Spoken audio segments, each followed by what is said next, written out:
деген сияқты, я? Сап көңілім, сап көңілім.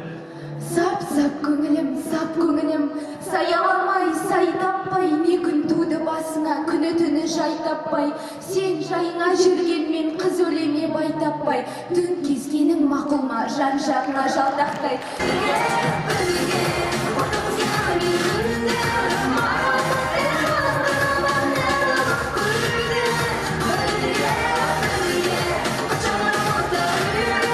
Теріс бата деген не? Оның салдары жайлы тарихи дерек келтіріңіз. Теріс бата деген не? Теріс бата, негізден бата деп атылған, бата деген оның тек атауы ғана, негізі теріс бата ол қазақ халқында қарғыспен пара-пар. Яғни теріс батаны алған адам ешқашан оңбайтын болған. Макумова аяулым, Астана қаласы. Оразбек Гүлбаев, Қарағанды облысы. Қазақ армия 2016. Кім болды екен?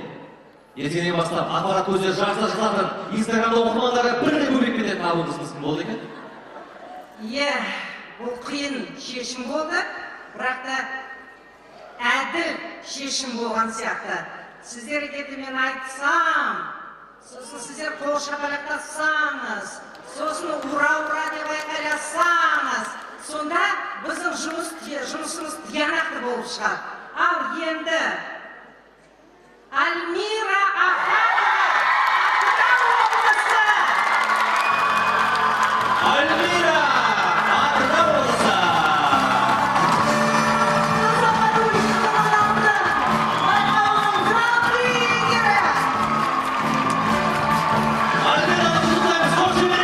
Гүлнар Жоланова, арнайы Маңғыстауда Альмира құттықтаймыз. Атырау облысы.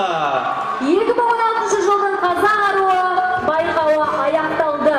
Қазақ қыздарының барлығын жеңісімен құттықтаймыз. Тән сұлуы жан сұлуы үйлескен қыз қазақ аруы 2016 болуына лайықты деп сенемін.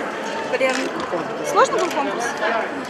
Бұл конкурс өте қиын болды, себебі біз үлкен дайындықтан өттік, үлкен өмір мектебінен өттік. Сол себепті өзіме де, басқа да осы қатысушы қыздарға да үлкен қиындық барларымыз болашақта көрінер қала берсін. Всем спасибо, пожалуйста, всем спасибо. Как изменится ваша жизнь после конкурса, как вы думаете? Она об этом еще не знает.